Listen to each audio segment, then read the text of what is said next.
un chef d'orchestre, mon deuxième est une bande à toute épreuve, mon troisième le rendez-vous rire incontournable des après-midi sur Europe 1. Maman tout c'est vous Laurent Ruquier. Bonjour très cher Laurent. On va se gêner. Bonjour et bienvenue sur Europe 1. Jusqu'à 18h aujourd'hui, vous allez pouvoir apprécier, j'en suis sûr, Christine Bravo, Titoff, Fabrice Eboué, Pierre Bénichou et Jérémy Michalak. Ça va Pierre? Vous avez l'air ronchon aujourd'hui. Alors là, s'il y a un mec qui est pas ronchon, c'est bien moi. Je vais vous le dire. On vous appelle Monsieur Ronchon. Oui, parce que c'est vous qui essayez de gagner votre vie en disant que je suis ronchon, mais je ne le suis pas du tout. J'essaie de gagner votre vie. J'essaie de gagner ma vie. Je vous exploite peut-être Pierre. Pas du tout, je suis bien content d'ailleurs qu'il faut que tout le monde mange, et c'est normal. J'ai des mails d'auditeurs, en tout cas qui tenaient à vous saluer. Lily Pompon par exemple, je crois que c'est la première fois qu'elle nous écrit, Lily Pompon. Elle dit « Je me marre tellement que mes parents me disent de la fermer pendant l'émission.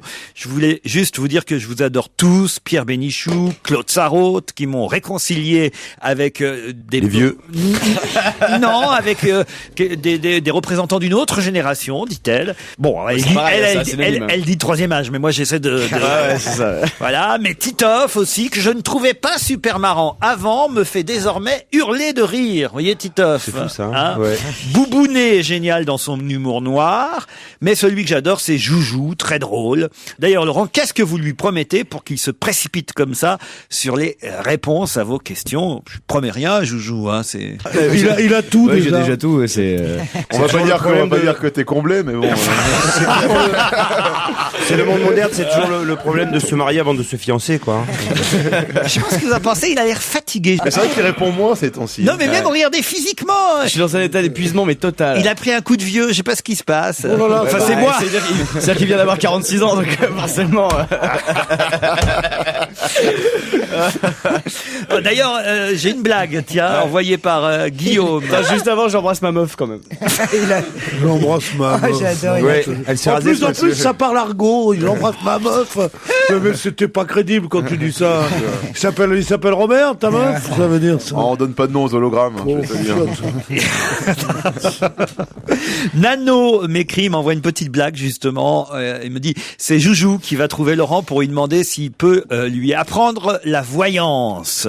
Laurent accepte de l'initier à la voyance et demande à Joujou de, non, j'ose même pas lire la suite, de se mettre à quatre pattes et de baisser son pantalon. Non, Joujou s'exécute et dit alors à Laurent, Non, c'est pas possible. tu vas me prendre par derrière, c'est ça?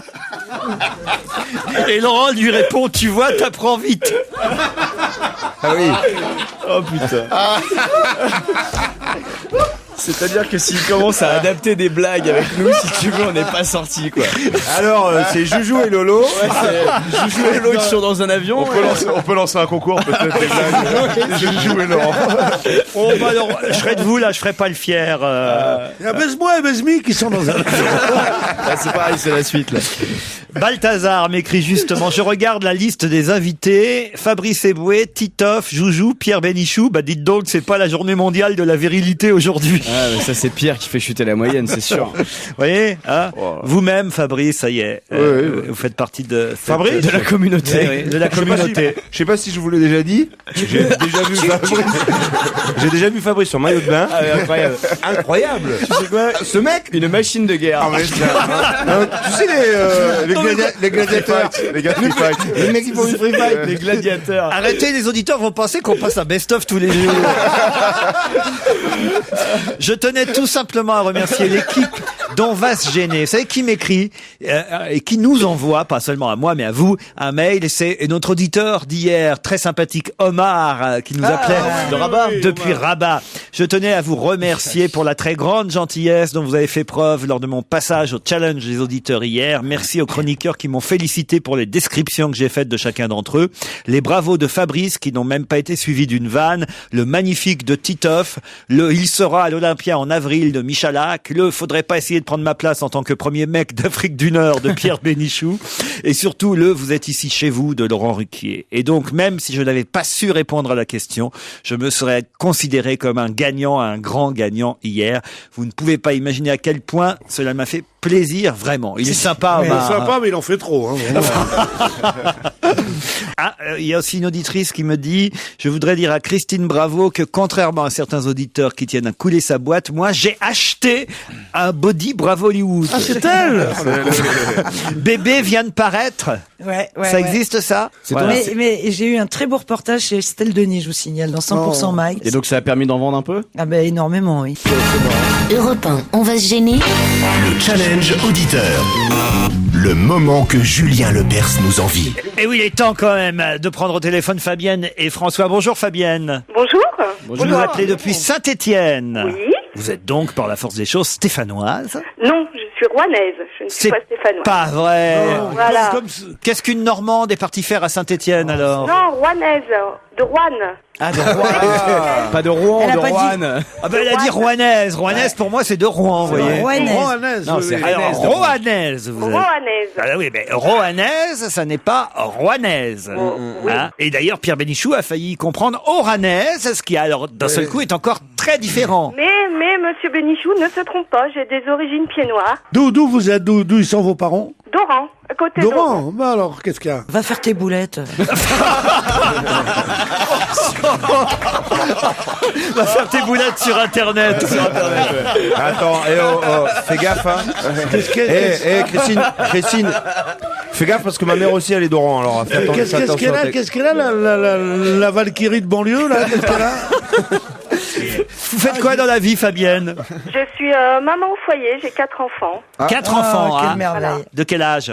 Alors, 12 ans, une fille de 8 ans, Oui. une fille de 6 ans et un petit garçon de 2 ans. 2 ans, ça veut dire que c'est possible là? Non, il y a plus. Non, c'est limite pour les body. Mais là Christine elle veut plus en donner parce qu'elle commence à vendre, alors elle veut plus faire de cadeaux. Ouais, c'est fini. Fabienne, Je vous l'ai allez. vue chez Estelle Denis. Hein. Ah, Elle était dans sa cuisine. oui. Et comment vous la trouvez, ma cuisine? Ben, pas mal. Peut-être pas bien rangée, mais bon. Comment ça, pas bien rangé? Et ça, c'est rien à côté du reste de l'appart. Hein. C'était nickel. Non mais. Fabienne, vous allez être opposée à François. Oh bonjour. Oh, on vous entend très loin, François. Ah, oui, bah moi je vous entends loin. De loin Ça y est, ici, ouais. c'est mieux. Vous êtes à Villeneuve d'Ascq. Oui, à côté de Lille, oui. Qu'est-ce que vous faites dans la vie? J'étais chef de produit et actuellement je suis au chômage. À la recherche d'un emploi en tant que chef de produit. Voilà, enfin plus commercial grand compte, c'est tellement difficile en ce moment que je vais m'orienter vers un poste de commercial grand compte, toujours dans l'informatique. Commercial quoi, vous dites? Grand compte. Grand compte. Grand compte. Ça veut dire quoi, commercial Grosse grand boîte, compte? quoi. Bah, sur des comptes de plus de 500 salariés.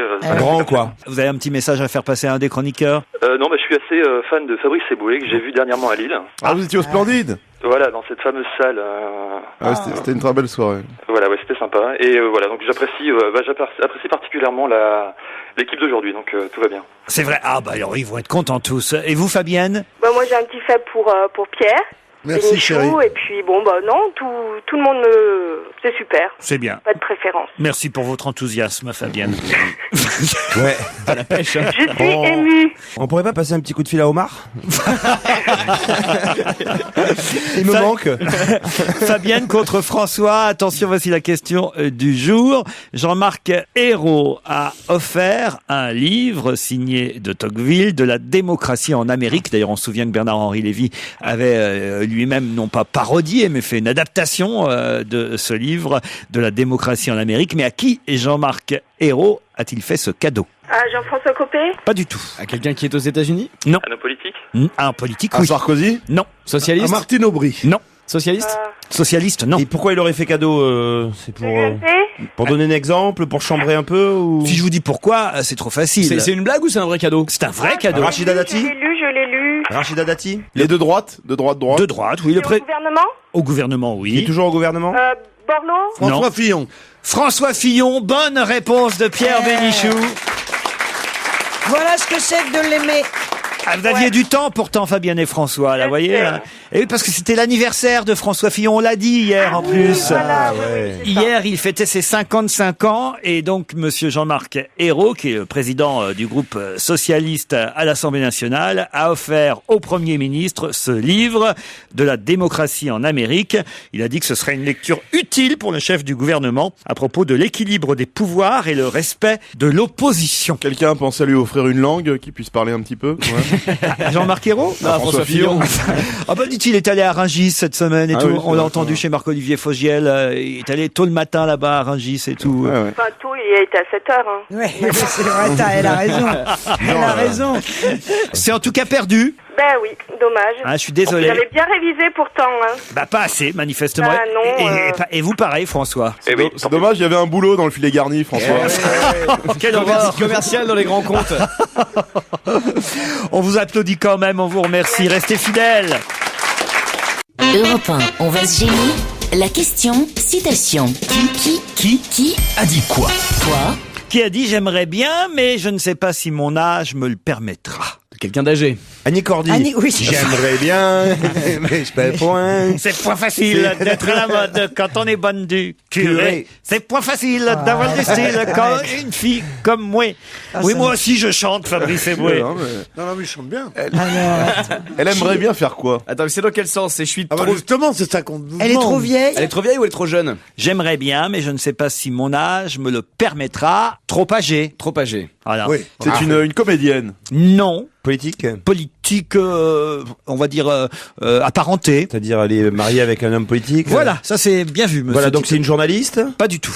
Eh ben, c'est notre copine. Quelle copine? C'est Bernadette Bernadette Chirac. À propos. Ah bah, elle aimerait bien... C'est pas une comédie musicale, quelque chose? Faire l'amour avec son mari, peut-être. De se présenter aux élections. Non mais c'est pas Bernadette. C'est Carla Bruni. Oui, Carla Bruni à propos Accoucher d'un enfant? d'un enfant. Bonne réponse de Christine Bravo et Fabrice Eboué. L'épouse du président de la République, Carla Bruni Sarkozy, se déclare prête à avoir un autre enfant. C'est dans un entretien que vous pourrez lire dans le Figaro Madame ce week-end. J'aimerais bien, dit-elle, mais je ne sais pas si mon âge, 41 ans, me le permettra. Elle est jeune. Je crois que c'était la première dame de France non ménopausée, ils avaient dit à l'époque. Dans le cas contraire, elle souhaiterait adopter, dit la première dame de France. Si ce n'est pas possible biologiquement, j'en adopterai un. Je ne suis pas obsédé par le lien du sang. On peut tisser des grands liens sans cela et on peut avoir le même sang et ne pas avoir de lien. On va être dirigé par un petit asiatique. C'est parce qu'elle veut peut-être pas d'enfant finalement de son mari. C'est peut-être ça, c'est peut-être plus vicieux en fait. C'est pour ça qu'elle veut adopter. Vous êtes fous. Ou est-ce qu'il y a encore une tuile qui va nous tomber sur la gueule pour faire, c'est encore un truc pour faire diversion peut-être? C'est possible. Ouais, bon, qu'est-ce qu'on pourrait trouver cette fois-ci? On va dire qu'on va avoir un enfant. Ok, ça roule ma poule, on envoie. Pierre, laissez pas dire des choses comme ça. D'abord, Pierre, 1, réveillez-vous. 2, Non, pas avec moi, j'ai mal à la tête. qu'est-ce qui vous arrive? De la sinusite. Et ça vous fait rire. Ah bah oui. Qu'est-ce qui vous arrive, mon Pierrot? La sinusite, vous avez jamais entendu parler de la Mais sinusite? c'est jamais, vous êtes jamais malade. Ah bah, d'habitude, je suis jamais malade, mais là, ce coup-là, dis donc, je morfle. Hein. Oh la vache. J'espère que c'est pas celle de Jean-Luc Delarue, dis donc. Parce que ça,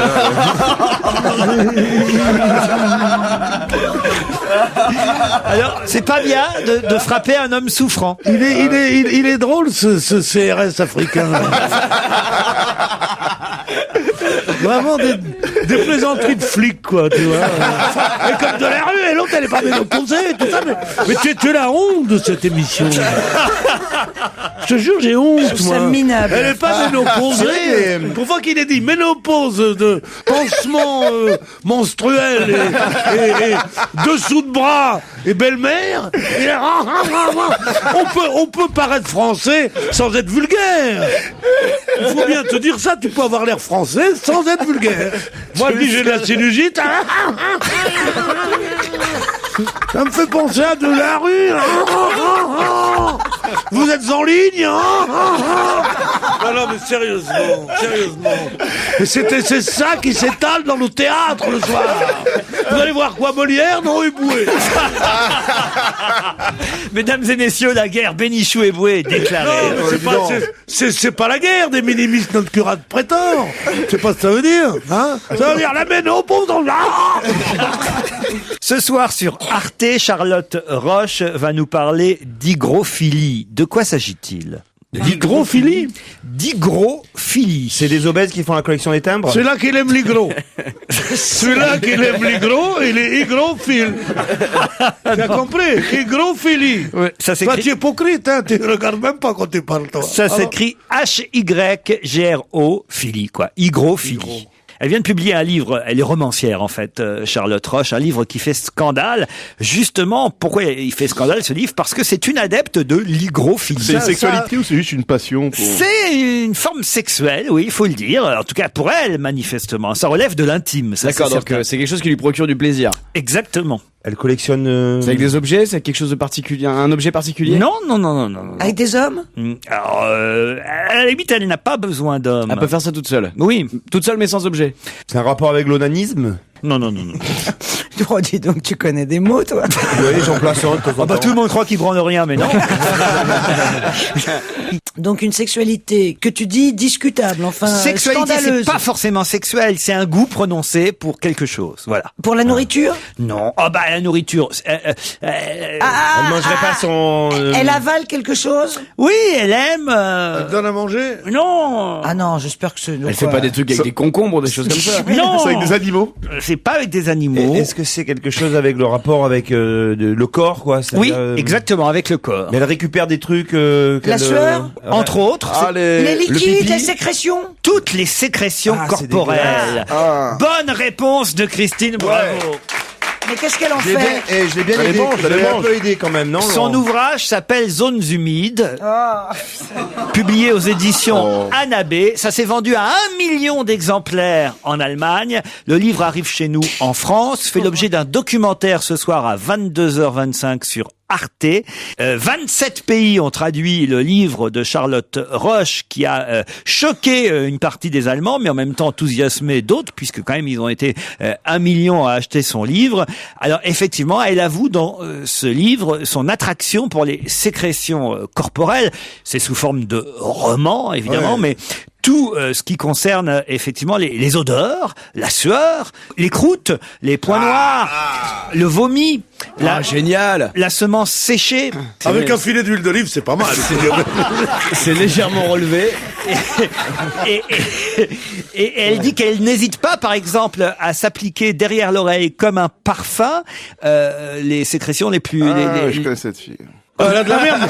Vous connaissez cette fille? Non, j'avais lu un truc sur elle. Effectivement, elle séduit les hommes en mettant des sécrétions vaginales derrière ses oreilles. Elle dit les hommes adorent ça. Et en fait, c'est l'histoire d'une lycéenne qui a 18 ans, qui est hospitalisée pour des hémorroïdes. C'est pas mauvais non plus, mais qu'est-ce que c'est que ce non, bouquin? il faut trouver l'amateur. Bien sûr. C'est sûr, si elle était chercher des bouts de merde à la fourchette, ça finit par faire des... C'est sur Arte, c'est culturel. Ouais, bien sûr, ça serait sur une autre chaîne, on dirait c'est dégueulasse, mais c'est sur Arte, c'est culturel. Moi, je vais gerber dans 2 minutes. Hein. Attends, ça va lui faire plaisir. Dans le public, elle a son petit sac et sa pelle derrière. Là.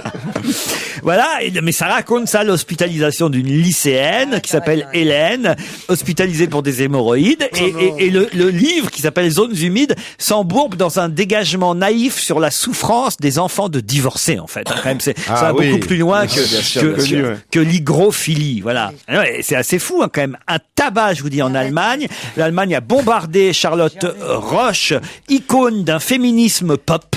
Voilà. Mais il y avait aussi, comment elle s'appelle, la sœur de Lio, Elena Noguera. Je sais qu'avec Philippe Catherine, tout ça, ils avaient des délires aussi un peu comme ça. Ah oui, c'est vrai, ils ont leur petite merde en pot. Voilà, c'est très joli. Puis aussi pareil, aussi les sécrétions, les trucs. Ouais, oui, mais c'était pas sur Arte. Arte, je vous signale qu'on paye, nous, des redevances. Dans la redevance, le budget d'Arte est inclus. Donc, c'est nous qui payons pour les buveurs de pisse. Non, mais arrête. C'est jusqu'où ça va aller, ça? On parle du dîner de Christine. Quelle horreur. Mets-toi un doigt dans le béton de la bouche. Allez, vas-y, tiens-lui le front. Faudra lécher les aisselles de Daniel après dans le public. L'auteur en question, qui sera invité ce soir sur Arte, refuse qu'on la confonde avec son personnage. Et d'ailleurs, elle ne veut même pas que ses parents lisent son livre, car elle dit que les passages les plus dégoûtants sont toujours repris par la presse, mais qu'elle n'avait pas écrit ce livre dans ce but. Elle veut surtout pas qu'on pense qu'elle-même est adepte de ce genre de choses. Non, bien sûr. C'est l'héroïne de son roman qui est comme ça, évidemment. Ça s'appelle Zones humides. C'est sur Arte ce soir à 22h25. Christine, si vous avez... Non. Non. Mais on aurait pu le mettre à 1 heure de grande écoute, quand même. Je te garde 2-3 poils, Christine. Pour oublier tout ça et s'aérer, parce que c'est vrai que c'est un peu dégueu quand même. Moi j'ai des trucs sous les orteils si vous voulez. Passe à ton voisin. On va geler continue sur Europe 1 avec autour de Laurent Ruquier cet après-midi, Monsieur Bénichou, Mademoiselle Bravo, Monsieur Eboué, Monsieur Michalak et Monsieur Titoff. Ça va mieux, Christine? Non, parce que c'est vrai que c'était un peu dégoûtant. Hein. Non, mais c'est vrai, on a oublié Vincent McDoom aussi. Comment ça, Vincent McDoom? C'est vrai, il le dit lui-même. En fait, tous les matins, il s'applique un peu de sperme sur le visage pour avoir une belle peau. Raffermir la peau. Et quand tu es sur un plateau télé, et puis après, il y a tous les gens du plateau qui sont là, qui se rappellent qu'ils lui ont fait la bise juste un quart d'heure avant. C'est pas vrai. T'as jamais entendu ça? Non. Bien sûr. Il l'avait dit même dans les journaux, c'était écrit, c'était dingue. C'est bizarre. Europe 1, on va se gêner. La question sport. Qui fait suer. C'est un Britannique qui vient de remporter la 7e Coupe du Monde organisée à Paris. Et je dois dire que les Français n'ont pas de quoi être fiers. Quelle Coupe du Monde? Alors donc c'est une discipline dans laquelle les Français excellent d'habitude. La cuisine. L'escrime. Pas l'escrime. La cuisine. La cuisine, pas tout à fait. Pas la pétanque. Bah alors c'est presque la cuisine. C'est pâtisserie, culinaire. pâtisserie. C'est culinaire, le mot est un peu fort. Ça se mange, mais c'est pas un truc dégueulasse. Non, c'est très propre. C'est la boulangerie. Et c'est quelque chose dont on a parlé ici même. La baguette. Hier, c'est-à-dire Les sandwichs. la Coupe du Monde du sandwich. Bonne réponse de Fabrice Eboué.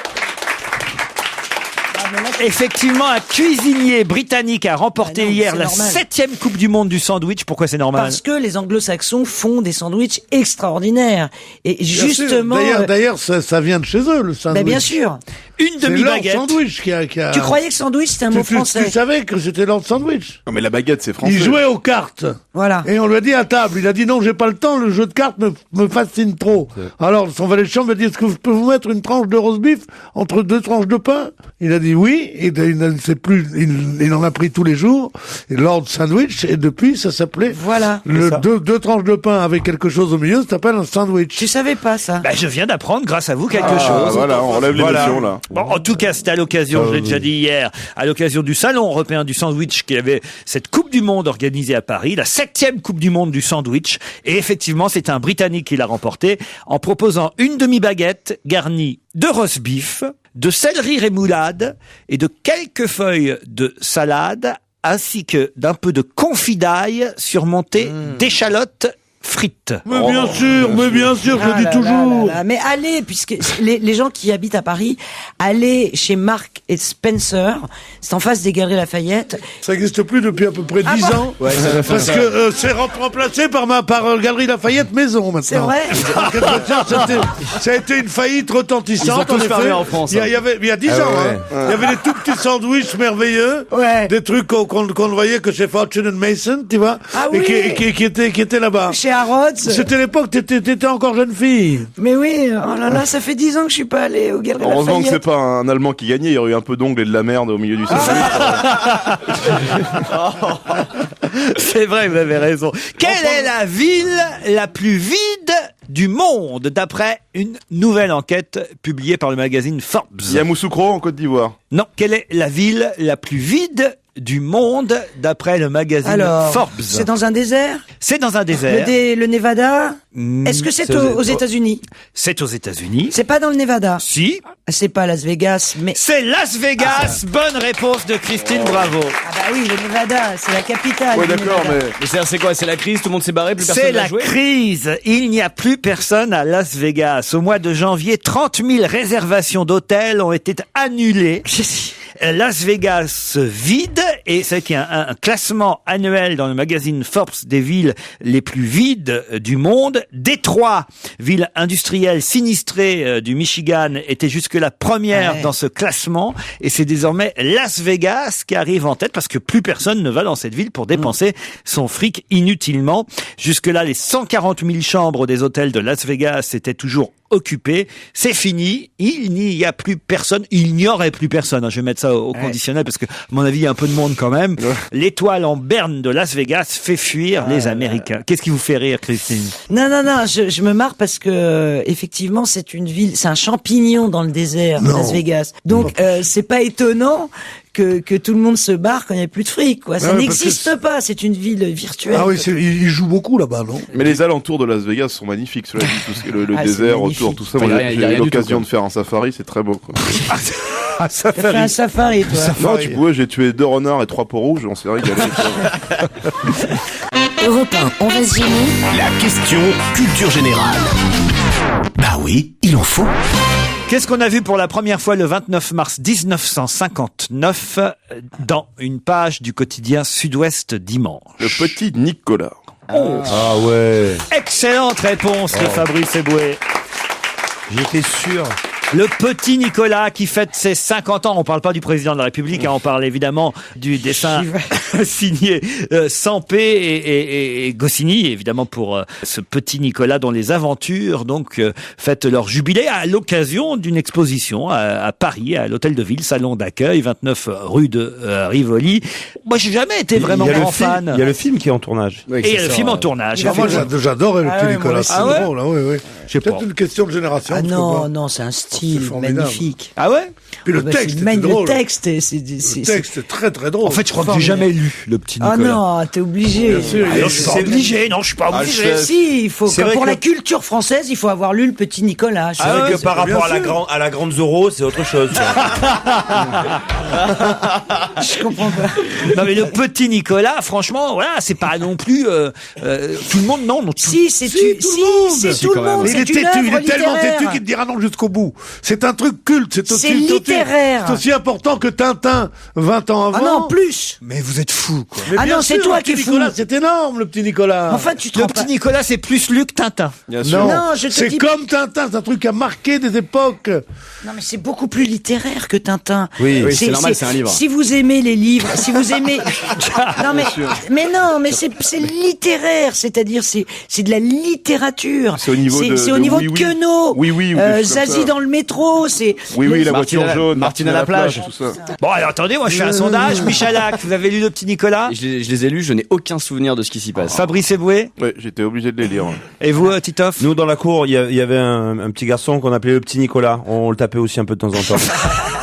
Mais c'est vrai, non, mais oui, j'ai lu ça à l'école, je crois. En plus, bon, oui, c'est sans paix, quoi. Mais en fait, j'ai jamais été très sensible au Non, dessin. c'est Goscinny qui était qui en réalité est passé pour un auteur de BD, mais qui était génie. un auteur, qui était un génie, qui avait une plume exceptionnelle. Et Sampé, c'est quand même le plus grand dessinateur Voilà. français. Donc c'était De une très très loin, association. sans aucune possibilité de mise en doute. Enfin, c'est le plus grand, Sampé. On allait beaucoup chez Nicolas à la maison. C'était pas, on lisait les étiquettes. Ouais. Va chercher un litre. Un litre de Nicolas. Tu faisais des petits rideaux avec les bouchons. Je faisais quoi? Tu sais, les bouchons de GVOR à l'époque, il y en avait des bleus, il y en avait des GVOR. verts. Oui, tu te souviens pas des bouteilles de vin avec C'est quoi le GVOR? les bouchons en plastique, et tu faisais passer un fil de pêche Bien sûr, au oui, milieu. oui, non, mais c'était un truc qu'on faisait au concours des enfants d'alcooliques, ça. C'était pas... Chez toutes les grand-mères, t'avais les rideaux de bouchons. Ah non, ça, j'avais pas ça. Chez toutes les grand-mères. Non, nous, on les mettait dans les rayons des bicyclettes. Ouais, ou ça, voilà. Mais Ah ouais, ça, tu en c'était faisais chouette. aussi des séparations entre la cuisine et la salle Ouais. à manger. Nous, par contre, on jouait plutôt à la PlayStation, des trucs comme ça, quoi. Mais oui, mais c'est pas la même génération. Vous êtes Alors, marrants. nous, on est la génération du petit Nicolas. c'est pas vrai. Non, mais on se rend compte qu'on a raté des trucs. Hein. Amy McDonald, Mr. Rock'n'Roll, c'est un titre programmé sur Europe 1 en ce moment, et c'est bien normal car c'est une chanteuse écossaise qui est une découverte Europe 1. Europe 1, on va se gêner. La question 24 secondes chrono pour répondre. Sinon, mes chroniqueurs sont des cons. Là, vous avez intérêt à être rapide. Si je vous dis que Noël 16 et Jean-Pierre Gontard ont expliqué lors d'une conférence de presse organisée à l'occasion de la sortie de leur livre quelque chose qui confirme des propos déjà cités depuis le début de la semaine. Qu'est-ce que confirment Jean-Pierre Gontard et Noël 16? Ouais, c'est un mot compliqué. Comment ça, c'est un mot compliqué? H-I, ça commence par H-I. Hygrophile? Hydrophile? Non, il confirme. Je comprends pas ce que vous voulez dire. Non, Louis avec On va passer pour des cons. On a là. 24 secondes, les amis. Là, Ah oui, voilà, y merde, aller parce qu'on va passer pour des alors, cons. Ça confirme, c'est qu'est-ce qu'il y a eu au début de semaine là Attends, des propos qui ont été tenus, c'est par rapport à quoi? Une loi qui est en train d'être votée? Non. Noël C'est pas- 16 et Jean-Pierre Gontard. La religion? Non. Ils ça- sortent un livre, Ils sortent un livre. Qui a dit quoi? Waouh. Merde. C'est la première fois, je pense. C'est la première fois, ça passe vite, 24 secondes. Oui. Mais qu'est-ce qui t'arrive, Joujou, là? Vous avez rompu? Ouais. On s'est engueulé. Alors, je vais vous aider. Le livre s'appelle L'émissaire. Ah, bah c'est bien sûr. Oui, Bien sûr. bien C'est sûr. il y en a un des deux qui était le consul français en Colombie qui a participé à la libération d'Ingrid Betancourt. Et donc il reproche à Ingrid Betancourt de ne pas l'avoir appelé pour le remercier et confirme donc les propos comme quoi ce serait une ingrate. Voilà. L'ingratitude d'Ingrid Betancourt. Oui, mais c'est arrivé trop tard, Joujou. Ah oui, dommage, hein. Je vous ai connu plus rapide, Joujou. Ouais, je sais bien, ouais. Pourtant, c'est pas mal que ça dure aussi. Ingrid a oublié de me remercier, dit Noël 16, l'ex-émissaire français auprès des FARC. Il a 67 ans aujourd'hui. Il était effectivement consul de France à Bogota lorsque la franco-colombienne était enlevée et retenue par les forces d'armée révolutionnaires colombiennes. Il était chargé, lui, d'établir le contact avec la guérilla marxiste. Il précise ce matin dans le Parisien qu'après sa libération le 2 juillet 2008, Madame Betancourt ne lui a ni téléphoné, ni écrit, ni envoyé un simple email de remerciement. C'est bien quand même parce que tout le monde était là avec il faut libérer Ingrid Betancourt, la pauvre, tout le monde était derrière. Et depuis qu'elle est sortie, elle se fait démonter. C'est une égoïste, c'est une conne. Mais non, mais c'est depuis qu'elle est sortie qu'elle ne s'est pas montrée, comment dire, assez reconnaissante envers ses libérateurs. Enfin, il est un peu gonflé. Il dit que dans l'hélicoptère, elle lui a pas adressé la parole. Dans l'hélicoptère, elle devait être quand même assez choquée. Elle a passé 6 ans dans la jungle. Elle est dans l'hélicoptère. Elle pense pas à remercier le mec. Et en plus, il est très gonflé parce qu'il dit que quand il lui en a parlé, elle s'en est excusée, ça l'a émue, et elle a dit elle-même, oui, c'est vrai, je suis désolée. Qu'est-ce qu'il veut de plus? Dans la vie, on a le droit de s'excuser et dire oui, Oui, c'est vrai, elle a reconnu son erreur. Alors, je crois que même les FARC sortent un bouquin pour dire qu'elle était très mal aimable. Elle disait jamais merci. Elle faisait souvent la gueule. Ouais, c'est ça. Ouais. C'est exactement elle ça. Elle était jamais contente. Jamais, vraiment. Ouais, elle a refilé les patines. Écoutez, faut pas oublier que c'était la seule femme. Non, elle avait sa copine qui elle a fait un gosse. Elle a profité du moment pour devenir épanouie. Elles ont été séparées quand même. Elles ont été séparées très vite. Bon, et elle dit qu'elle a été odieuse. La copine dit de je voudrais madame. t'y voir dans la jungle. Pardon. Tu vois, je voudrais t'y voir. Pierre, on l'appelle Tarzan. Pierrot le Tarzan qu'on l'appelle. Moi, je vais de liane en liane, moi. Je suis pas sûr que tu sois en possession de tous tes moyens en permanence. Vous voulez dire aujourd'hui?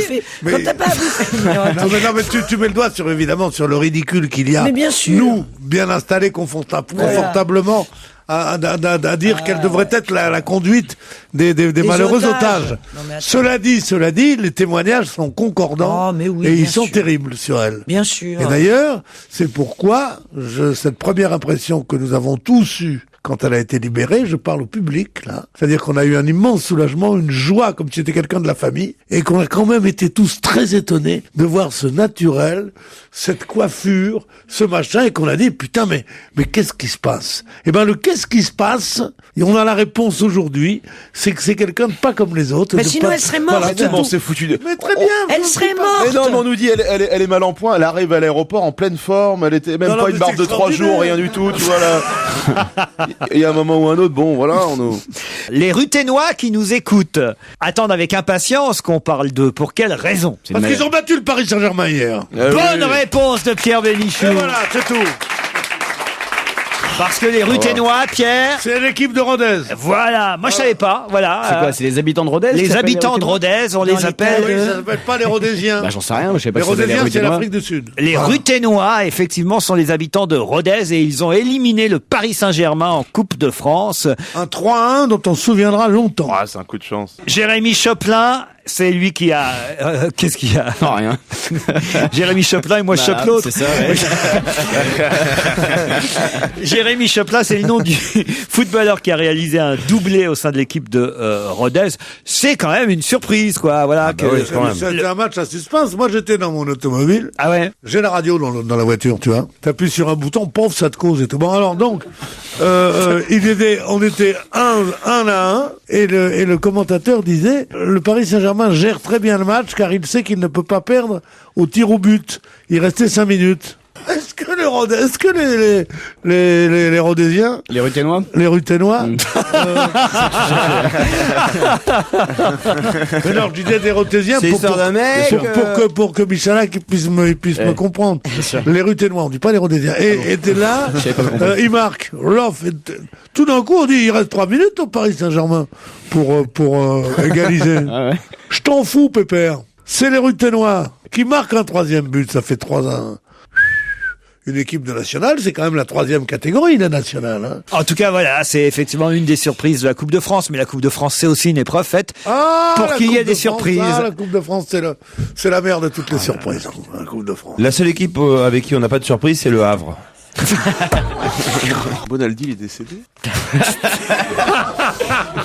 C'est électrocuté avec un de ces appareils.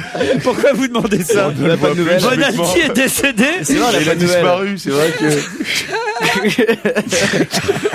C'est-à-dire qu'il est en train de tester un cercueil. Et pour une fois, ça a marché. Mais c'est vrai, ça, vous avez raison. On n'a pas de nouvelles de Jérôme Bonaldi. Il doit être en vacances. Ah, non, pas du tout. Il passe à la télévision à peu près 23 heures sur 24. Europe 1, on va se gêner. La question facile, la question qui récompense Joujou. Bah oui, parce que Joujou, vous n'êtes pas en forme. J'ai une patate aujourd'hui. Un truc de malade mental. Non. Je vous préviens, je vais trouver la réponse en moins de 10 secondes. Ah, il y a intérêt parce que là, vraiment, même en 2 secondes, c'est Alors. trouvable. C'est vraiment pour vous, Joujou. C'est un sucre que je vous donne. Je suis sûr. Je commence déjà à remuer la queue là. Allez. Regarde. Qui a dit il faut retourner au magasin et rendre la voix qui vous a été vendue pour en acheter une autre? Sinclair. La nouvelle star. Sinclair, la nouvelle star. Voilà. J'ai pas encore regardé. Alors la nouvelle Oh, c'est star. vachement bien. C'est vrai. Ah, moi, je suis fan absolu de Sinclair, des petites phrases. Moi, je me marre, j'adore ça. Ma fille aussi. C'est générationnel. Ça réconcilie tout le monde. Ils ont toujours pas éliminé Lio. Ah, ça c'est vrai. Ils auraient dû quand même.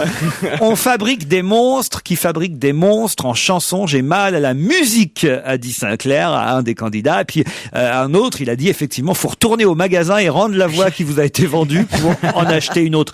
Mais il paraît que cette année, il y a toutes sortes de candidats à la nouvelle star. M6. La nouvelle star revient sur M6. Ce soir, le jury débarque à Lyon et ils ne vont pas être déçus. Pour d'autres, ça va être plus dur. Moi, je suis venu à pied, gentiment, sans me presser, à pied. À pied. Tout le monde a sa chance. Alors ne ratez pas Nouvelle Star, ce soir à 20h40 sur M6. Pierre, alors vous êtes inscrit? Oui, mais Manoukian. Bon, Manoukian, il est formidable parce qu'il prend un air d'intellectuel, il prend l'air profond, il prend l'air comme ça et on dit putain, dis donc, tu sais qu'il est pas con ce mec-là. Hein. C'est trop. Et la nouvelle présentatrice qui succède à Virginie Efira. Je l'ai pas encore vu. Mais elle a vraiment commencé. Je l'ai pas encore vu. Ils sont encore au casting là, c'est ça? Ouais, mais elle passe, elle se balade, elle va voir les candidats, elle va donner son avis, des conseils et tout, mais on l'a pas vu animer vraiment Non. l'émission. Elle dit pas grand-chose. Non, elle existe pas beaucoup. C'est une sorte de François Fillon de la présentation. Enfin, à l'époque, et Virginie Efira C'est et les vrai, autres. ce pauvre François Fillon. Parce que j'ai vérifié la liste des ministres et des hommes politiques d'importance qui avaient reçu une balle dans une enveloppe. Rachida Dati, Michel Alliot-Marie, Nicolas Sarkozy. Même pas lui. Le pauvre maire de je ne sais quel patelin. Il y a des maires UMP qu'on connaît même pas. Pas François Fillon. Il est là depuis hier, dit je la veux ma balle, je la veux. Mais personne ne le connaît. Même le déséquilibré a pas pensé à lui. Comme on dit au tennis, il a pas touché une balle. Hein. Vraiment, il y a pas. C'est quand même terrible ça, c'est pour le Premier ministre. T'as raison. Hein, Il va essayer de s'envoyer un courrier à lui-même peut-être. Même Christine Boutin, il paraît qu'elle a reçu 2 trous de balle. Mais qui sait, quelqu'un sait-il où on en est avec le coupable présumé ou pas? Bah oui, non. Il interroge. Sa femme porte plainte en disant mon mari m'a fait exactement les mêmes menaces. Oui, le mec il se retrouve avec les pinces. C'est un mec, il habite l'Hérault, c'est un ancien militaire, il a 42 ans, là on est très méchant. Les flics arrivent, ils disent ça y est, on a trouvé. Aucune trace de quoi que ce soit dans une perquisition qui a duré 6 heures. Donc le mec est pratiquement, il va être libéré. Ah bah on libère tout le monde en ce moment, vous avez vu là, c'est comme la dame qui poignardé sa fille. Bah oui. Bon, ça c'est normal quand même. Ah oui. Bon, il avait donné un coup de pied. Ah non, mais c'est inouï. Elle est en liberté, tu te rends compte qu'il y a tu voles une pomme. Ah ouais. Tu vas pouvoir faire des body, ma mère m'a poignardé. Mais ce qui est fou, c'est que... Et le fiscal... Ce qui est fou, c'est que d'abord, elle est accusé son propre fils. Oui, c'est ça. À quel âge il a le fils qu'elle a accusé? Il a 5 ans. Ouais, Non, c'est bon. Hein. Pire encore, elle a réuni la fille et le fils. Ouais. La fille qu'elle n'a pas non plus tué, puisque elle sait pas faire. Il faut que j'explique comment on tue les gosses. Bon, mais elle a dit aux deux, soyez gentils, si vous voulez que maman reste à la maison, parce que c'est une mère très aimée, comme toutes les mères méchantes. Et alors, une mère très très aimée, elle a dit, vous allez dire que c'est lui, il a 5 ans, le môme, c'est toi qui as donné un coup de couteau, d'accord, il dit comme ça. À cause d'un jeu vidéo, c'est ça qu'il À leur cause demandait de d'un dire. jeu vidéo, non mais déjà, le jeu vidéo c'est vrai. Le jeu de vidéo c'est vrai qu'il faisait du bruit. Tous les deux, moi j'ai suivi cette affaire qui me fascine. Ils jouaient ils se disputaient pour un jeu vidéo. Elle a dit, samedi matin, c'est le seul jour où je peux dormir tranquille un peu, et tout ça, puisque je travaillais toute la nuit, elle travaillait dans une boîte de nuit, elle était hôtesse. Bon. Elle s'est couchée à 6h du matin. À 7h, ils commencent à disputer pour le jeu vidéo. Elle dit, je commence à en avoir marre, elle veut l'arracher le jeu vidéo des mains. La petite lui donne un coup de pied dans les parties, comme on dit. Et donc, elle se saisit. T'as vu comment j'écris bien? Elle se saisit d'un couteau. Non, elle était en train de se faire un sandwich. Elle ne se saisit pas d'un couteau exprès. D'accord. Elle se Enfin, il aurait mieux fallu qu'elle lui mette un coup de sandwich, quoi. Il a raison, Titoff. Je sais pas, moi. T'as un couteau et un sandwich dans la main. Elle s'est peut-être trompée. Les enfants gueulent. Tu vois, le réflexe, je pense. Qu'est-ce que je fais? Donne un coup de couteau dans le thorax à sa fille. Même si c'est les Anglais qui ont gagné le. Mais elle confond toujours sa droite et sa gauche. Sur le bras. Non, en plein là, comme ça. Mais et elle dit, oh là là, mon Dieu, appelons les secours. Ouais. Et soyez gentils les deux, hein. Vous dites que c'est vous qui vous êtes battus, maman, elle est très gentille. Répétez. Maman est très gentille, dis donc en crachant ses poumons. non, mais c'est incroyable. Et il arrive, ça marche comme ça. On les amène, la petite fille, on l'amène à l'hôpital. Parce que je veux vous faire comprendre l'incroyable histoire. Et il y a le procureur général qui, lui, décide vraiment de la suite à donner à une affaire. Il est touché par l'histoire de cette bonne femme qui a dansé dans une boîte de nuit jusqu'à 6h du matin, qui a reçu un coup de pied alors qu'elle venait d'être opérée de cet endroit, et qui a eu mal et qui a donné un coup de couteau. Il dit, non, on ne retiendra pas l'accusation selon laquelle il y a volonté de donner la mort, et on peut penser que c'est une chose comme ça. Allez, mais sous contrôle judiciaire, hein. Elle sort, la gonzesse. Non, mais faut punir les enfants. Tu donnes un coup de couteau à un enfant, tu sors de prison. Non, mais sérieusement. Vous êtes choqués, vous aussi, Christine? C'est Horatio qui a découvert le vrai scénario. Ça devrait te fasciner, puisqu'en fait, ce qui a fait douter les enquêteurs, c'est la trajectoire du poignard, qui était descendante. Donc, quand tu poignardes quelqu'un et que la lame a une inclination descendante, tu poignardes, nous on poignarde pas. ça veut dire que t'es plus grand. Ça veut dire que t'es plus grand. Ça veut dire que tu étais au-dessus. Or, le petit enfant de 5 ans n'aurait pas pu donner. Moi, je crois plutôt que quand tu dis à un enfant, tu dis que c'est toi. L'enfant, quand il arrive, il fait, oui, maman a dit que je dise que c'est moi qui ai donné le coup de poignard. Je crois que c'est plutôt ça. Et Fabrice? Mais non, mais on dira plus en plus, tu vas au piqué, c'est directement le piqué dans le ventre. Maintenant, Je vais mais il y a un truc qui est très intéressant dans le Parisien, c'est cette mère de famille avait avoué avant-hier avoir porté elle-même un coup de couteau au thorax de sa fille Khadija, 10 ans, et avoir persuadé son fils cadet, Mehdi, 5 ans et demi, de s'en accuser.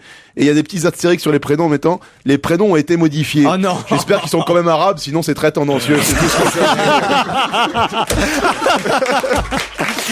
Allez, on se retrouve après le flash de 17h.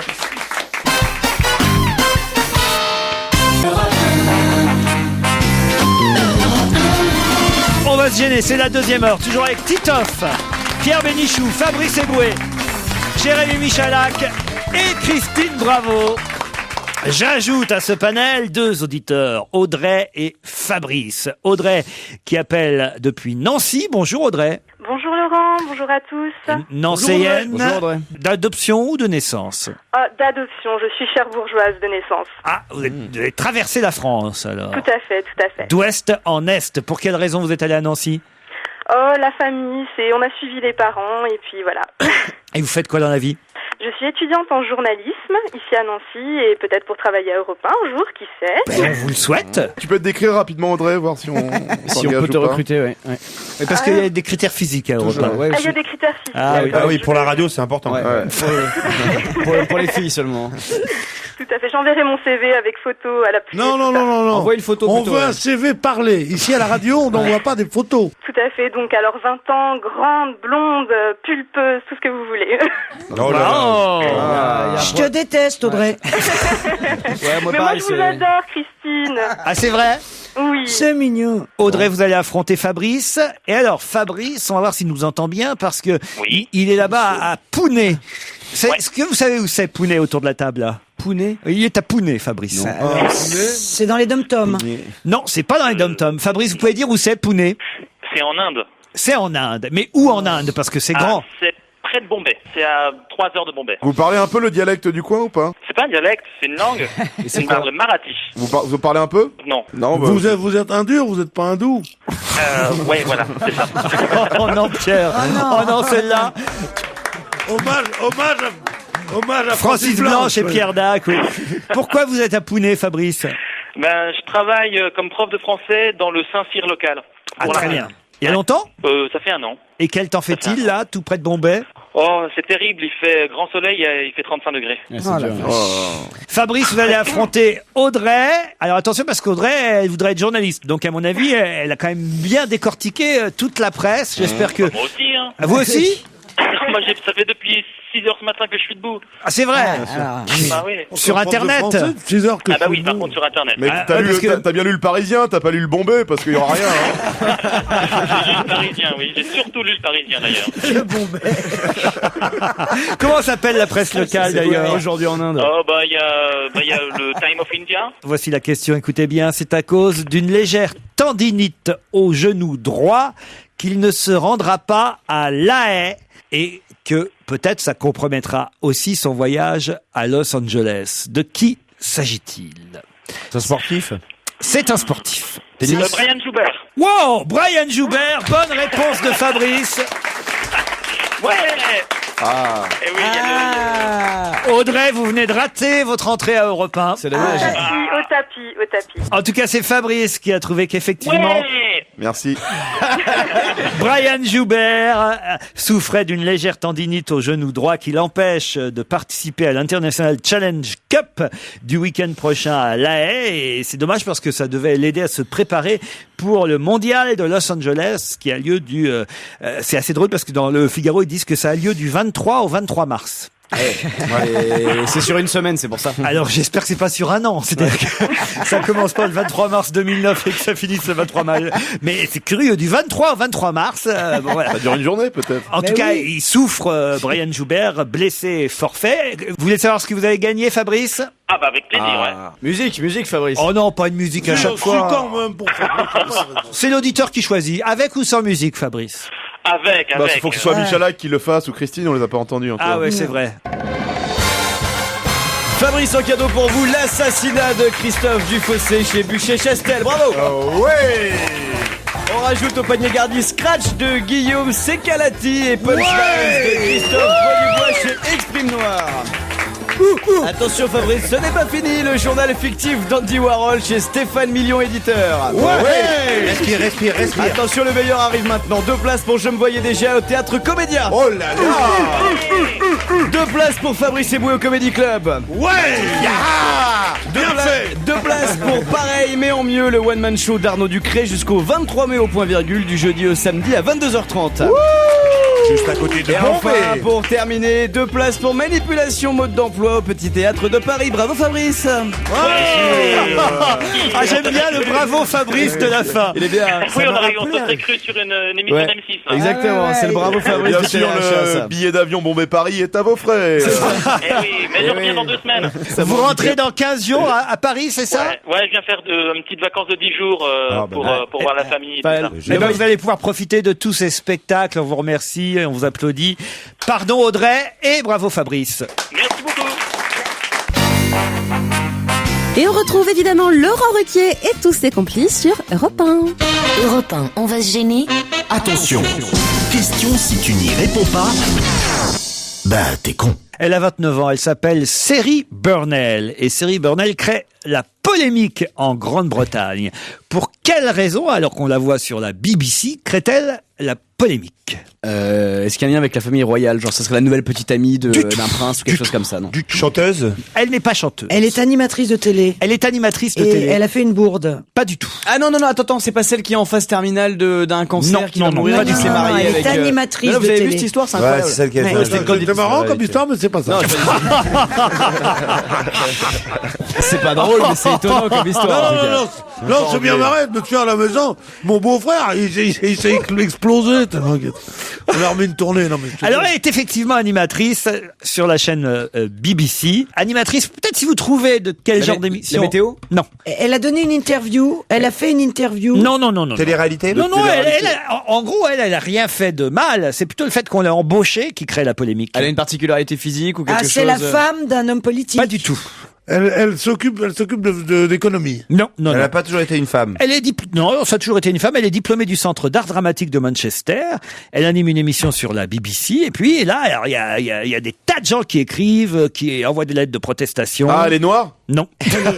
En ça y est, Angleterre, ils étaient quand même en avance par rapport à nous. Hein. Il est obsédé. Non, mais c'est physique ou c'est par rapport... C'est physique. Elle est sourde? Non. Aveugle? Mais peut-être vous devez trouver d'abord... Le genre d'émission qu'elle anime. Oui. C'est un truc religieux? Plutôt à qui sont destinées ces émissions? Genre c'est Interville et elle a qu'une jambe. Non. Un truc comme ça. Pour les enfants? Alors c'est pour les enfants et... Et elle a des elle- gros nichons. Elle sort de tôle. Non, mais justement, vous allez voir que c'est terrible parce que... Ah, elle est naine. Elle est naine. Non. Elle est vieille? Non. Elle a 29 ans. Elle a pas d'enfants? Non. Les emails ne cessent de pleuvoir. Les parents disent qu'elle donne des cauchemars à leurs Actrice enfants. de X? Mais Mais non, non. c'est physique, c'est physique. Elle a pas de bras. Elle louche? Elle a pas de bras, elle est manchot. Elle est manchotte. Bonne réponse de Jérémy Michalak. Et alors? Eh ben, il y a des parents qui sont choqués Bah oui. pour leurs enfants, qui disent que c'est pas normal qu'on ait mis une manchotte pour animer une émission pour enfants. T'imagines à la roue de la fortune pour tourner les lettres comme ça? Oh non, c'est- Elle est manchotte. Pour tourner la roue. Tu peux pas élever un enfant correctement si t'as pas de bras, comment tu le poignardes sinon? Mais elle a même pas. Depuis l'apparition manchotte, c'est- de la jolie présentatrice avec un moignon qui anime, Ah, bah elle a un C'est ça, moignon c'est quand qui- même. C'est qui veut gagner des moignons, ces nouvelles. Non mais attends. qui anime des ateliers de modelage. Ah ouais. Ah oui. Ah oui, c'est sûr que pour faire les vases, c'est pratique, hein. Avec la tête. Et elle lit une histoire aux enfants avant d'aller au lit. Les Oh, parents, l'histoire qui fait faire. les parents britanniques, pas tous, mais certains parents écrivent à la chaîne BBC en disant qu'elle donne des cauchemars à leurs enfants et surtout qu'elle oblige les parents à répondre à des questions embarrassantes sur les handicapés. La jeune femme a pourtant été choisie par 1000 autres candidates, non pas parce qu'elle n'avait pas de main, mais parce qu'elle était la meilleure d'après la Et direction de la aujourd'hui, BBC. les enfants, nous allons apprendre à compter sur les doigts. Attends, je comprends pas.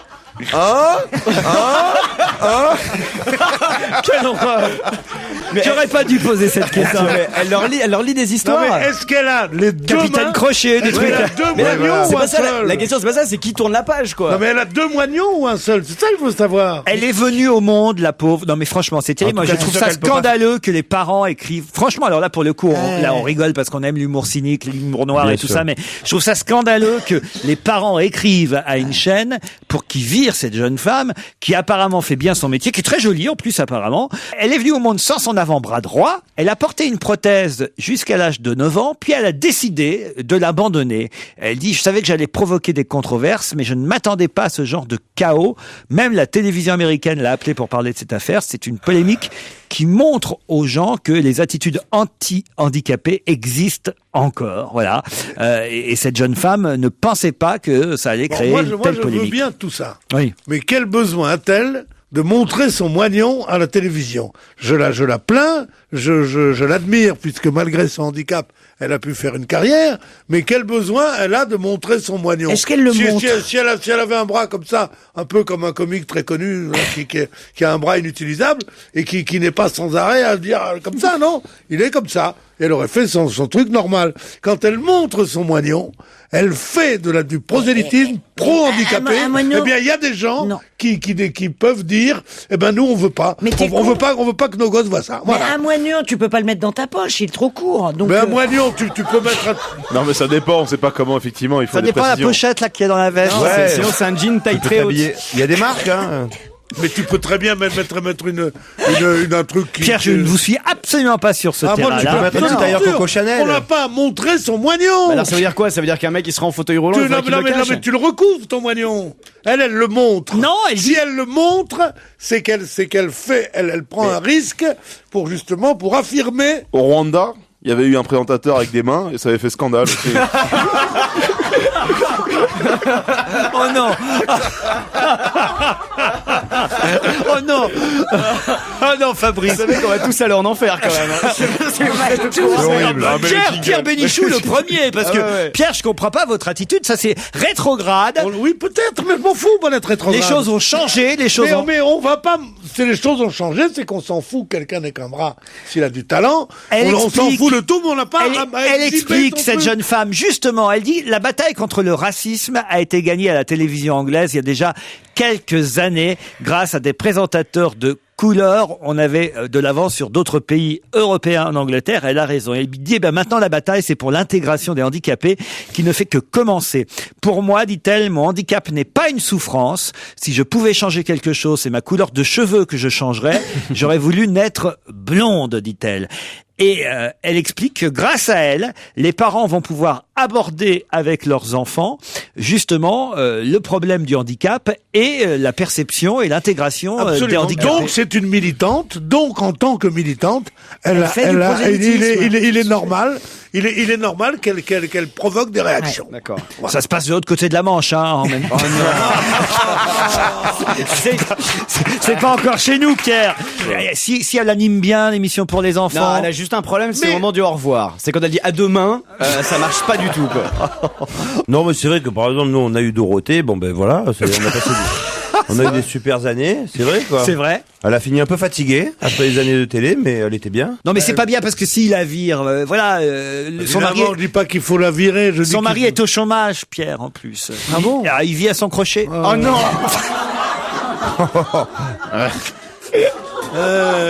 Alors elle lui gagne un peu plus d'argent. Elle dit j'ai pas 3 mains. Hein. Non mais. Franchement, là, Pierre, vous êtes seul contre tous dans cette affaire-là. Christine, vous êtes d'accord? Je suis un peu d'accord avec Pierre. Ah bon? Si elle le montre, mais elle fait pas comme ça, elle fait pas des gros plans dessus, juste à là, un moignon. C'est tout ce qu'a dit Pierre. Vous n'avez pas compris ce qu'a dit Pierre. Si, effectivement, elle présente avec une manche qui tombe et il n'y a pas de main au bout, on s'en fout. D'accord. Si en revanche elle est bras nus avec un moignon, effectivement, c'est de l'exhibitionnisme et effectivement elle s'expose à ce que des gens ne veulent pas le voir. C'est grave ce que vous dites. Est-ce que ça du tout? Pas du tout. Je vais vous dire, sur toutes les chaînes de télé, on montre des séries, des dessins animés aux enfants dans lesquels on s'entretue, on se coupe la tête, il y a de la violence, ça tire l'arigot, il y a du sexe, ça baise, et alors il y a une pauvre fille qui vient animer des émissions, il lui manque un bras, et vous gueulez, mais enfin, je rêve. C'est comme si... Qui vient animer une émission. Je rêve, ouais. Non, mais après, il y a un côté aussi à la télé. Quelle mauvaise foi. Et regardez la spontanéité du public qui m'encourage. Arrête, c'est pas, tu peux pas dire ça. Quand on voit, c'est comme si t'obligeais Franck Ribéry à jouer avec une cagoule, c'est n'importe quoi. Exact, il a raison. Mais là, mais sinon, t'as un mec qui vient présenter une émission au fauteuil roulant, tu mets quoi? Tu lui mets une cape pour pas qu'on voit son handicap? Non, mais il y en a pas, il y en a pas. C'est la même chose. C'est exactement pareil. Ceux qui sont de mon avis, dites ouais. Je vais vous dire, Pierre, parfois, j'ai l'impression que dans cette émission, en tout cas, il y a 1 ou 2 membres de trop. On se retrouve après la pub. On écoutera encore Malade.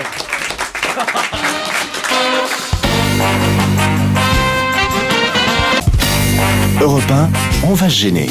Doremi Fassi, Liado. Bonjour Serge. Bonjour Laurent. Ah, le fameux jeu du poète-poète. Dieu sait que les auditeurs attendent avec impatience le jeudi pour trouver quel mot se cache derrière le poète-poète qui revient dans 10 chansons. C'est mon préféré, moi, de tous les quiz. 10 chansons que vous avez sélectionnées. C'est toujours le même mot qui se cache derrière le poète-poète dans 10 extraits différents. C'est bien ça, Serge? Voilà. J'ai cherché un mot innocent de manière à ce que vous ne sortiez pas des horreurs comme vous venez de le faire. Évidemment, vous êtes d'accord avec nous, Serge, hein? Ah oui, là... Regarde l'autre lèche-cul, là. Écoutez, les bras m'en tombent. Mon lapin est parti aujourd'hui en voyage dans les nuages au paradis. Elle est partie avec les chiens la nuit. On regardait à la télé des films de Tarzan en croquant des avec du jambon blanc. On n'avait jamais de soucis ni problème d'argent. La diète niette scientifique, tape calorifique. Je le sens pas, moi, ce ragoût. C'est fou ce que je gaspille comme pain. Je sors d'un repas, ça mange pas de pain, non. Je palpe, j'ai pas de blé, à part dans mes... Je répète que les scarlatistes, pour eux y'a rien à part la tise. Dans ce paradis, je deviens tout rouge comme si j'avais la scarlatine. Les macarons, un petit bouchon, des petits beurres et de la bière, du cornichon.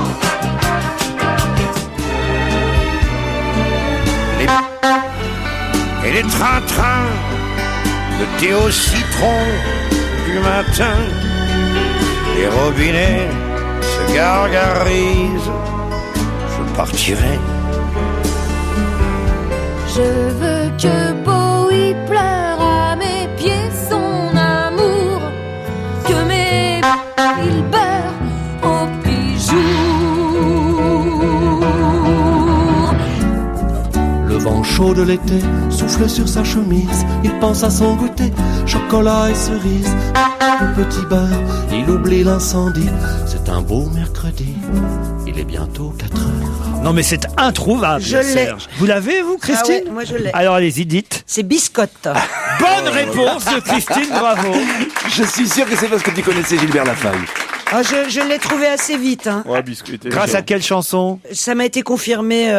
Non, grâce à moi, j'ai eu Ça m'a été confirmé avec chocolat et cerise, biscotte au petit beurre, le Ça, lapin alors. biscotte. Je suis dégoûté, j'avais tartine. C'est presque ça, quoi. Tu connaissais cette Vous chanson aviez pour trouvé, enfants. vous, Fabrice? J'avais Chris Prolls, moi, mais... Moi, j'avais pas un zim. Pierre, vous n'aviez pas trouvé? Non, j'ai pas trouvé. Et Laurent, vous n'aviez pas trouvé? Ah, j'avais le nom, moi, dès le départ. Alors, oui, tout de suite, c'est plus facile. c'est plus facile. Et t'as pas trouvé. Vous auriez pu mettre la chanson de Renaud, It is not biscuit you. Oh yes. Tout à l'heure, on parlait du 50e anniversaire du petit Nicolas, signé Sampé et Goscinny. Et vous aussi, vous allez souhaiter un bon anniversaire au petit Nicolas, mais en chanson. Le petit Nicolas a 50 ans déjà. En vérité, il a un petit peu plus, je crois. Quand on lui parle de ça, il se rembrunit car là, à cet âge-là, c'est foutu, il ne grandira plus.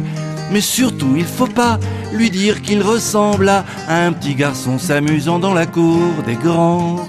Il fréquente, c'est certain, toujours les mêmes copains, rien que des gens de sa classe qui sont tous pleins aux as.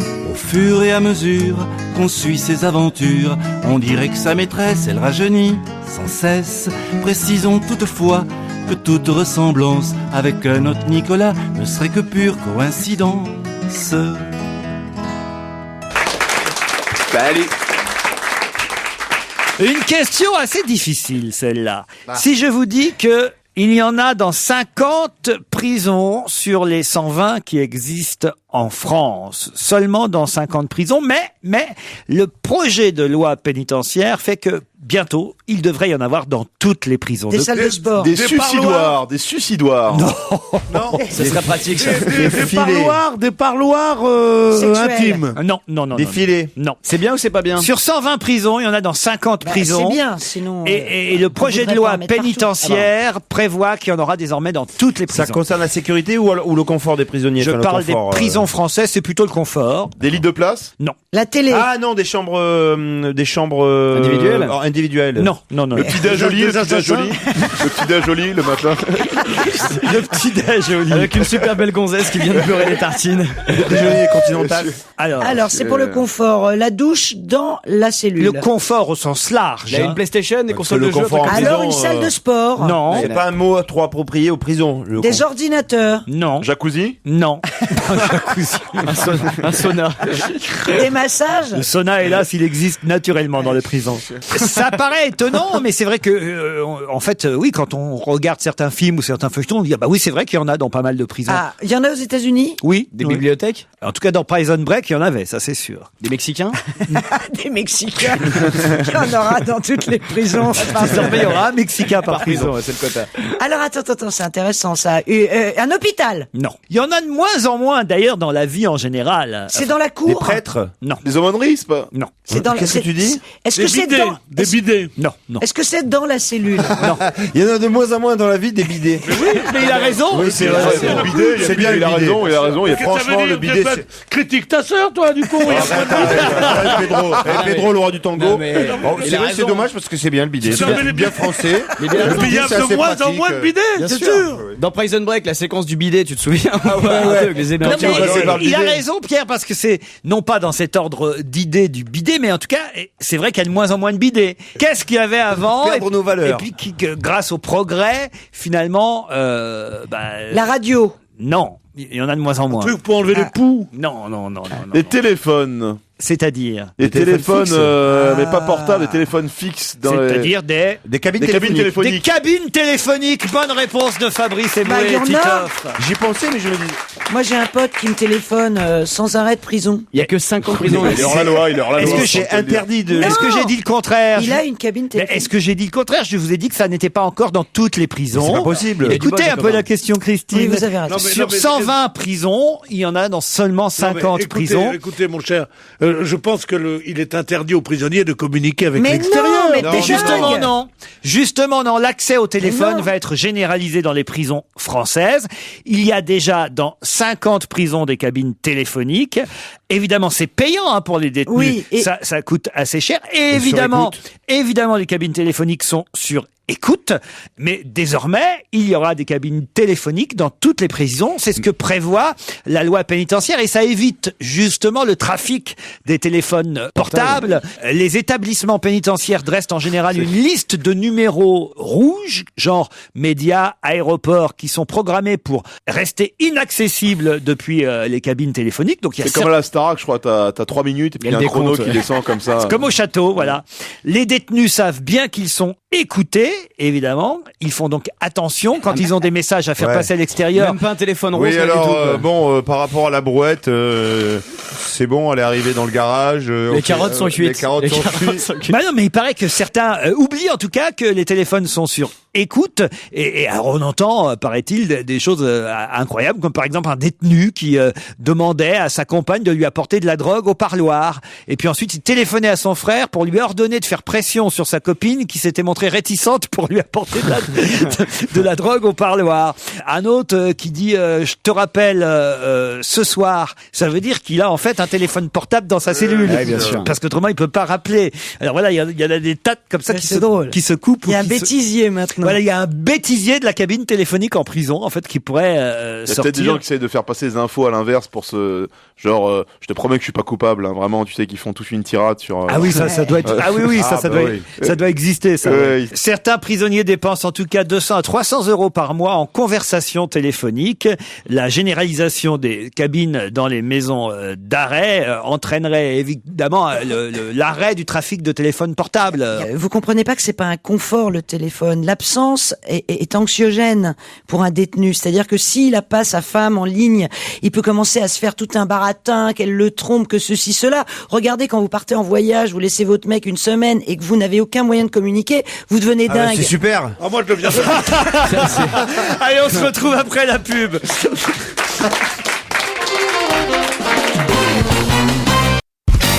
Europe 1, on va se gêner.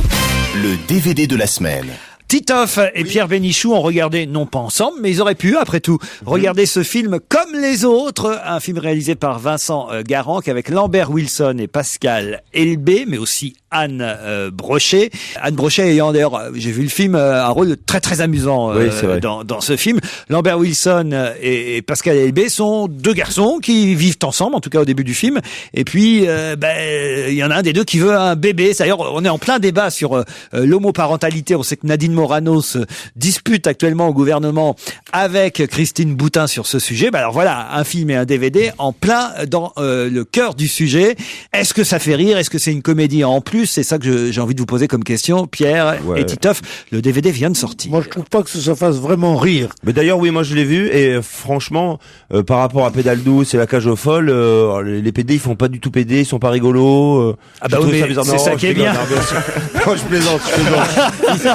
Non, franchement, par rapport à La cage aux folles, c'est nul. Les déguisements sont moins bien. Non, c'est super. Moi, je sais pas si Pierre, j'ai adoré, vraiment. Non, moi j'ai bien aimé, mais enfin, c'est vrai que c'est l'intention est louable. C'est de montrer des PD qui sont pas mon Dieu ma chère, fraude, et qu'on voit. Un peu comme Jérémy et moi, quoi. Ouais, d'ailleurs, je pense qu'on va adopter bientôt. Ouais. Voilà. Écoute, je ne dis rien, moi je ne sais rien de vos rapports.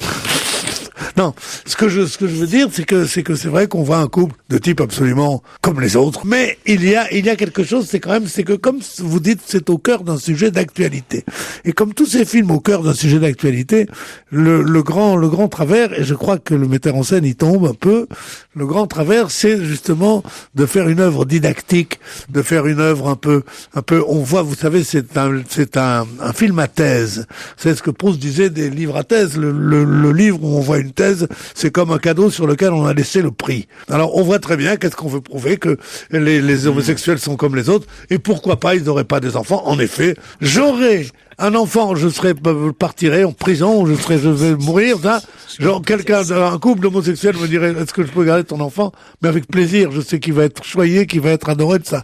Maintenant, institutionnaliser le fait qu'on va donner à des enfants deux pères ou deux mères, au lieu d'un père et d'une mère, je trouve évidemment qu'ils sont mieux là qu'à l'assistance, évidemment qu'ils sont mieux là que dans un endroit où ils ont de mauvais traitements. Mais je crois qu'on peut pas, il est difficile d'institutionnaliser cela parce que justement, c'est le comble de la modernité de dire mais oui. Mais la modernité aussi, c'est la psychanalyse. Et la psychanalyse te dit à quel point il faut ce triangle père, mère, enfant. Non, parce qu'on dit souvent l'équilibre, c'est un papa, une maman, si tu veux. Cet équilibre, c'est quoi? C'est, tu fais une connerie quand t'es petit, ton père en gros te fout une torgnole et puis ta mère est là pour consoler derrière, c'est ça l'équilibre. Ouais. Maintenant imagine t'es élevé par deux mecs, c'est deux torgnoles à la suite, donc on me dira ce qu'on voudra, mais être élevé par deux hommes c'est tout sauf une éducation de PD.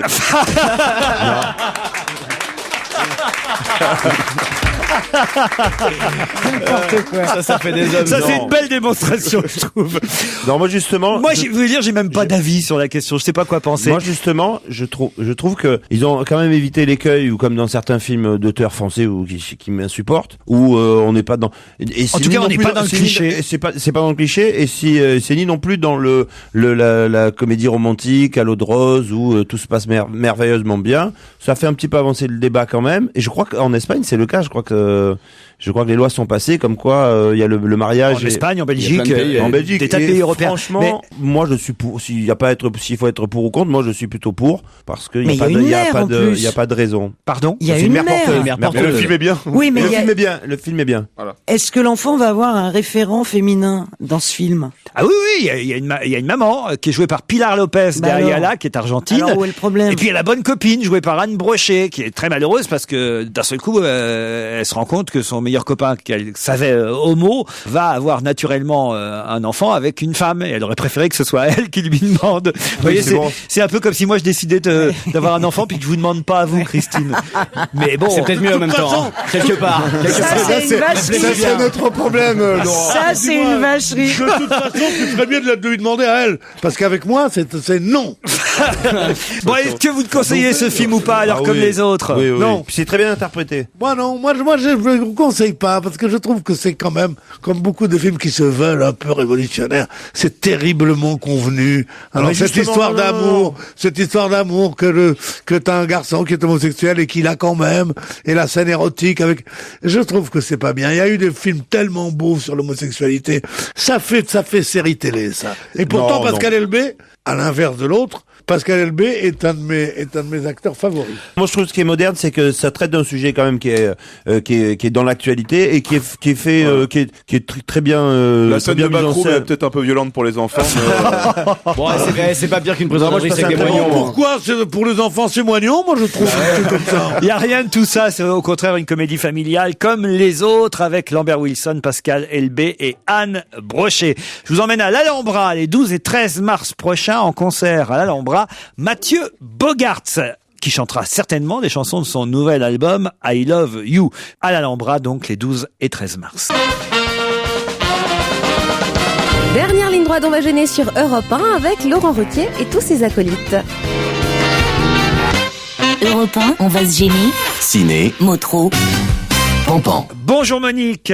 Bonjour Laurent. Isabelle Motro n'est pas là aujourd'hui pour vous malheureusement contredire, mais je vais m'en charger si vous le voulez bien. Dites-moi, je vais profiter d'être là pour vous demander d'augmenter mon temps de parole. Ah, pourquoi? Pour que je fasse des économies. Ce matin au bistrot, le patron m'a offert mes 3 cafés au lait pour me remercier de mes critiques. Ah bah c'est bien. Mais c'est sympa et c'est vrai. Faut dire qu'il va jamais au cinéma peut-être. Si justement, grâce à moi, il y est allé. Monsieur Ruquier, m'écrit un auditeur qui s'appelle Eric. Dans l'émission du 22 février dernier, Madame Monique Pantel avait dit que si le film de Danny Boone n'avait pas de César en 2009, elle boufferait sa carte de critique. Eh ben ça y est, je l'ai bouffé. Voilà, c'est ce qu'il demandait cet auditeur. Mais ça m'a fait mal aux dents. J'aime bien écouter les critiques ciné de Monique Pantel, mais Monique a souvent fâcheuse tendance à dévoiler la fin des films, dit un autre auditeur. Ouais. Le film L'échange avec Angelina Jolie, par exemple, elle aurait pu éviter de nous raconter ce qui s'y passait. Je peux pas m'en empêcher, c'est plus fort que moi. Je me demande ce que Monique Pantel avait fumé la semaine dernière, demande une autre auditrice. En effet, comment a-t-elle pu dire que Gran Torino était vraiment génial? Oh, c'est génial, alors là je suis pas d'accord. Hein. Ce film de Clint Eastwood, elle avait même soi-disant tremblé de la tête aux pieds pendant tout le film. Peut-être c'est l'âge, dit Catherine. Oh, c'est gentil, bravo. C'est mal joué, mal filmé, mal doublé. Mais faut arrêter de dire ça. Catherine n'est pas contente doublé, contre vous. La critique d'un film, c'est mal doublé, c'est ridicule en plus que critique de ça, film. C'est vrai. C'est pas le film, il a mal doublé. Ouais. D'autres films sont en salle depuis hier mercredi et peut-être des bons films parmi ceux-là.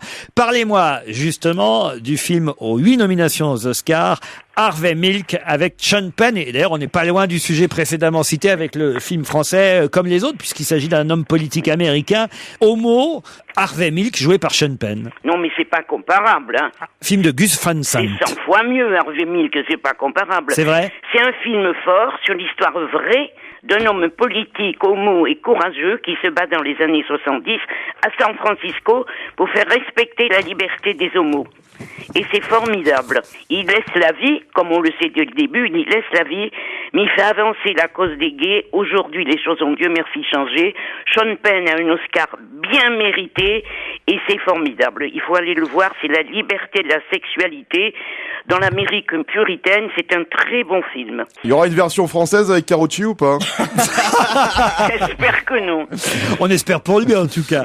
Last Chance for Love avec Emma Thompson et Dustin Hoffman. Eh ben, c'est adorable. Grâce à eux, hein. Parce qu'ils font des rôles un peu stéréotypés. Dustin Hoffman, il est plaqué par sa femme, par son patron, par sa fille même qui veut pas de lui à son mariage. Il est déprimé. Alors il est à Londres, il va dans un bar se prendre du whisky, ce que je comprends.